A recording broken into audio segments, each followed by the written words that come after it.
Vamos lá, capítulo 7, parte 2. Então, aqui, ó, nós vamos ver a economia externa, como ela se comporta aqui no comércio internacional. Então, o que que a gente... Eita! O que que a gente tem aqui, ó? Eita! Aqui. A gente tem que, se eu pegar o aumento de produção mais as economias externas, então, se eu estou com economias externas, com essas outras coisas que a gente falou ali em cima, né? E isso está acontecendo no meu setor e eu aumento a minha produção, eu tenho uma queda dos custos médios, tá? Com a queda do custo médio, na queda do custo médio, os produtores podem ofertar os produtos a um preço menor. Ou seja, a curva de custo médio, ela pode ser interpretada como uma curva de oferta, tá? Por quê? Se eu aumento minha produção, o custo médio cai. Se o custo médio cai, cai o preço. Então, o preço acompanha o mesmo comportamento do custo médio à medida que eu aumento a produção. Então, numa curva de oferta normal, a gente tem produto e preço, né? Se a gente pensar na curva de custo médio que vai caindo à medida que o produto aumenta, é a mesma coisa, o preço também vai caindo. Então, por isso que eu posso pegar e interpretar minha curva de custo médio como se fosse uma curva de oferta, tá bom? A oferta é do meu país, né? Do meu país, da minha firma, enfim. Tá? Então, no gráfico, deixa eu mostrar o gráfico para vocês. Um monte de gráficos. Aqui, ó. Então, vamos supor que a gente tem dois países, a China e os Estados Unidos, tá? Aqui a gente está no mundo sem comércio, a China e os Estados Unidos, esses dois primeiros gráficos. E aí depois eu coloquei um mundo que é o mundo com comércio, né? O que acontece aqui quando a gente tem comércio, tá? Então, o que a gente tem na China? Nos dois países eu desenhei a curva de custo médio, que seria a curva de oferta, tá? Por isso que aqui no eixo vertical eu tenho tanto o preço quanto o custo sendo medido nos dois países, então eu também tenho a curva de custo médio aqui dos Estados Unidos. E eu tenho a nossa curva de demanda, tanto da China dos Estados Unidos. Ah, professora, mas a curva de oferta não é para cima, né? Normal? Mas aí é quando a gente está no mundo de concorrência perfeita, no mundo de retornos constantes de escala, tá? Aqui é diferente. Se o mundo é diferente, as curvas são diferentes, né? E como a gente está atingindo a produção, eu estou mexendo na minha curva de oferta, tá bom? Então, desenhei aqui a curva de custo médio da China, a curva de custo médio dos Estados Unidos, seria a curva de oferta dos dois países, e a curva de demanda, como usualmente nós estamos acostumados. Aí o que acontece? A China, a gente está supondo que ela tem um custo inicial de produção menor do que os Estados Unidos, tá? Custo inicial, então pega aqui no eixo horizontal tem a produção, perto aqui da produção zero, a gente vê o custo inicial aqui da China menor que o custo inicial dos Estados Unidos, né? A curva de oferta da China está mais para baixo que a curva de oferta dos Estados Unidos. Ou seja, a China tem um equilíbrio de preço menor que o equilíbrio de preço dos Estados Unidos, tá? Então, o preço, eu acho que no livro ele fala sobre botão, venda de botão, então o preço do botão nos Estados Unidos é maior do que o preço de botão da China, tá bom? Então, vamos escrever essas observações lá antes de a gente olhar o mundo. Então, o ponto 1, aquele ponto 1 que eu desenhei lá, ele é o equilíbrio sem comércio, tanto para a China quanto para os Estados Unidos, tá? Em economia fechada, tudo bem, tá? E o que a gente sabe é que a China tem um custo inicial, não só inicial, porque a curva média dele tá mais embaixo, né? Tem uma, vamos colocar então diferente, uma curva de custo médio menor que dos Estados Unidos, tá? Muito bem. Aí, o que a gente fez? Abriu o comércio. Se a gente abre o comércio... Nossa, meu outro computador tá zoado aqui. Peraí. Deixa eu conseguir descer as coisas. Se a gente abre o comércio, quem tem menor custo, como é a China, deixa eu voltar lá para compartilhar a tela com vocês do gráfico, peraí. Aqui. Quando a gente abre o comércio, quem tem menor custo, a gente sabe que é a China. Eita, tá difícil aqui, peraí, gente. Tá. Quando a gente abre o comércio, o que a gente sabe dos dois países? Quem tem o menor custo aqui no equilíbrio, né? Quem está ofertando a um menor preço, quem tem o menor custo médio é a China, tá? Então, se a gente permite comércio entre os dois países, a gente sabe que a produção vai ser feita toda na China porque ela consegue oferecer um custo menor, um preço menor. Então, o que acontece? A produção ela é concentrada na China, a produção mundial ela é concentrada na China. Então, a oferta vai acontecer, vai ser dada, né, pela China, tá? Então, a produção ela se concentra toda na China. Então, a China consegue aumentar a escala de produção dela e oferecer ainda um preço menor, né? Vai caindo. Aqui, ó, tá vendo? Então, esse é o ponto onde estava a China numa economia fechada.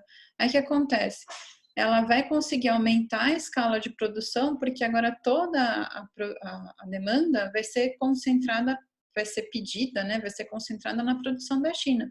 Então, para atender essa demanda mundial, essa quantidade maior, a China vai ter que aumentar sua produção. Aumentando sua produção, ela vai usufruir das economias externas e, portanto, ela vai conseguir oferecer um preço menor, porque ela tem um custo menor quando ela aumenta a produção, quando ela concentra a produção, tá? Então, é isso que a gente consegue ver no mundo quando existem economias externas de escala, quando existem esses setores que são agrupados, né? Esses setores que têm como setor uma produção muito grande, apesar de que é formada por várias pequenas firmas lá dentro. Pequenas, né? Não precisa ser pequena, mas enfim, é um conjunto de firmas, sem nenhuma tendo o mercado como um todo, não sendo nenhuma monopolista ou oligopolista, tá? Então, abrir o comércio, eu tenho os países se deparam com uma demanda que eles tinham na demanda quando estava com a economia fechada. Abrir o comércio, eu tenho que a produção vai ser concentrada na China, ela que vai atender a demanda mundial por ter um preço menor, nesse caminho, ela aumenta a produção dela, concentrando ainda mais, usufruindo mais dessas economias externas de escala, tá? Então, vamos escrever essas coisas lá. Bom, então, a gente tem que com comércio, produção concentrada na China, porque ela oferece menor custo, tá? E daí,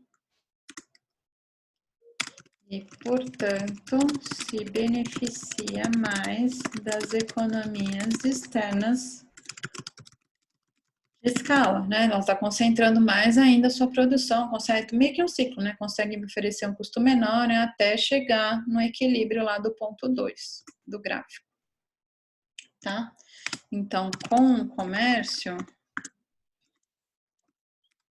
ponto 2 é o preço final, vou colocar aqui mundial, tá? Que é menor do que o preço nacional anterior chinês, tá bom? Ela consegue oferecer um preço ainda menor.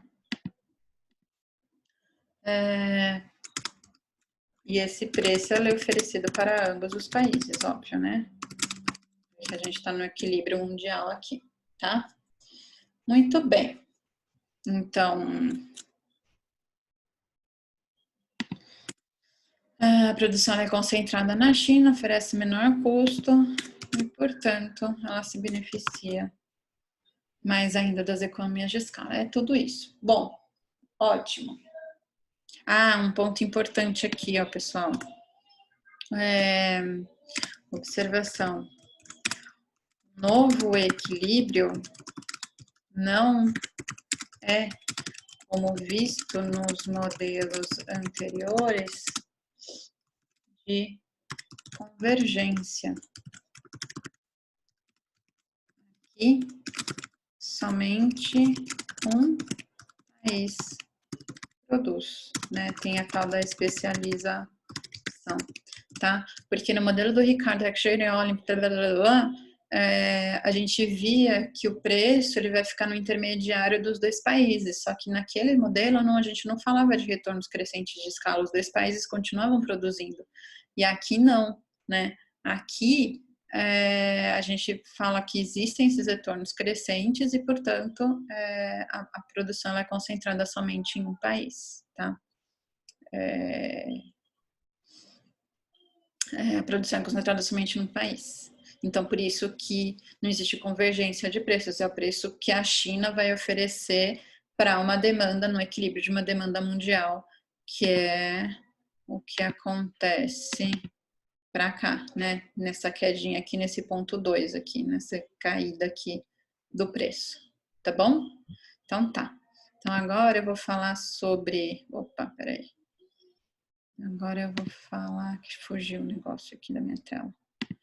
Vou falar sobre o padrão... eu voltei para cá. Vou falar sobre o padrão de comércio. Então tá. Então a gente abriu a economia, a gente sabe que vai se concentrar a produção, porque aqui ela quer sempre aumentar o tamanho da escala, né? Então agora a gente vai falar sobre o padrão de comércio, tá? E aí eu acho que eu vou ter que desenhar de novo, pessoal. Então eu vou parar o vídeo, eu vou ter que desenhar mais um gráfico. Vou parar o vídeo, dar uma pausa e daqui a pouco eu volto com vocês com um novo gráfico, tá bom? Peraí. Pronto, pessoal. Olha só que legal. Então, ó, padrão de comércio, tá? Então, por que isso daqui é... Por que nisso de conversar sobre as economias externas que a gente pode falar que explicam alguns tipos de comércio? Porque se existirem economias externas,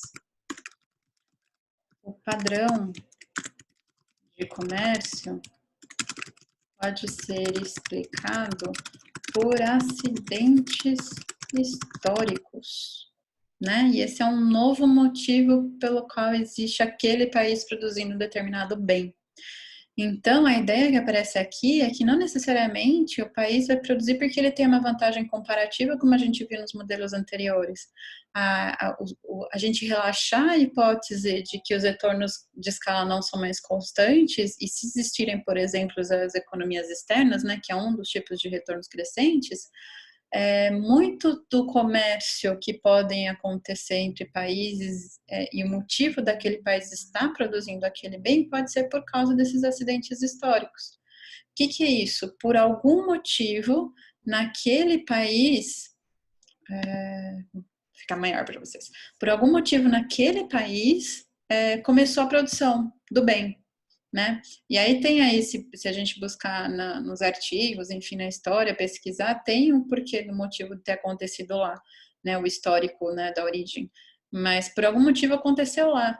E aí, essa produção que foi localizada nesse lugar começou a usufruir dessas economias externas, então eles começaram a aumentar a escala, começaram a usufruir mais dessas economias, ficaram grandes a produção e eles acabaram se apropriando da produção, digamos, entre muitas aspas, mundial daquele bem. Quer ver, ó? O exemplo vem desse daqui. Imagina sobre a produção de relógios, né? Então, instrumentos de precisão na Suíça e na Tailândia. Então, eu tenho a curva de custo médio da Suíça, que é maior, o custo médio da Suíça é maior sempre do que a curva de custo médio da Tailândia, né? A Tailândia, por exemplo, ela pode pagar salários mais baratos, mais baixos e produzir o bem de uma forma mais barata. Só que a Suíça, ela foi a pioneira, começou lá, por algum motivo começou lá a produção de relógio. Então, se a gente olhar aqui a curva de custo médio com a demanda mundial, o equilíbrio acontece nesse ponto 1, ao preço de P1, tá? Então, ela produz essa quantidade e oferta nesse preço P1. Só que a Tailândia, se a gente deixasse a Tailândia produzir, né, se ela conseguisse produzir, ela conseguiria ofertar um preço muito mais baixo, suprir a demanda mundial uma oferta a um preço de P2, bem mais baixo do que P1. Só que acontece, como a Suíça se estabeleceu primeiro, se a Tailândia quiser começar a produção de relógio, olha o custo inicial dela aqui. O custo é acima do que o preço mundial estabelecido. Então, a Tailândia ela não consegue começar a produção, porque ela vai ter que vender, ela vai ter que colocar um preço maior do que o preço já estabelecido mundial, e ela não consegue porque isso não cobre seus custos, ela não consegue produzir. Entenderam? Que legal? Então, o que acontece?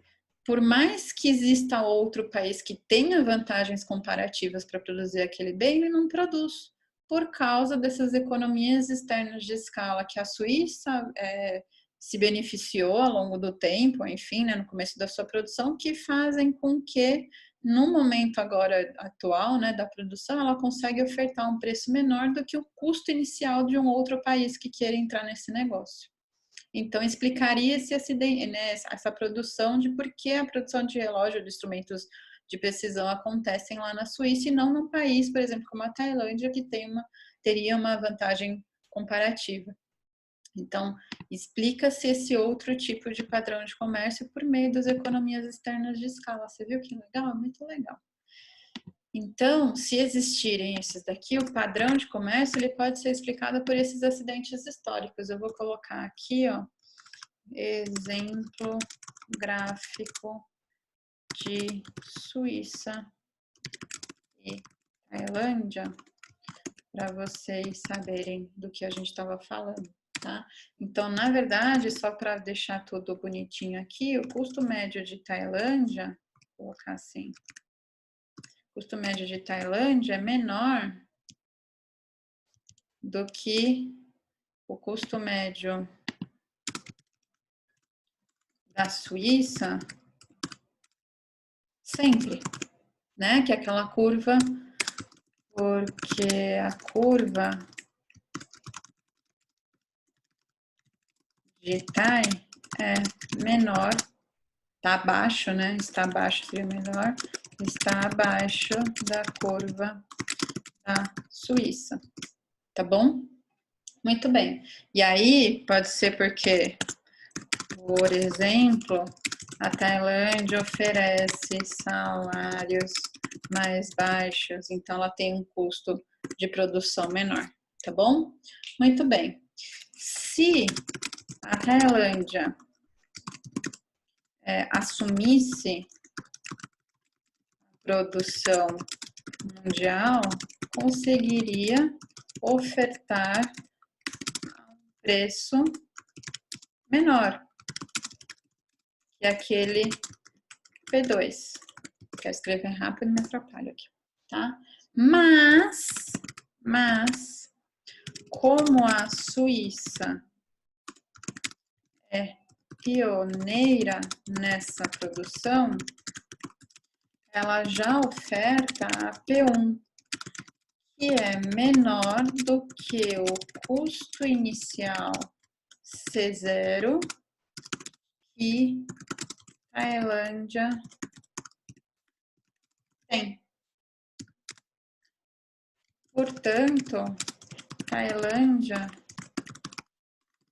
não consegue entrar no mercado mesmo tendo menor curva de custo médio.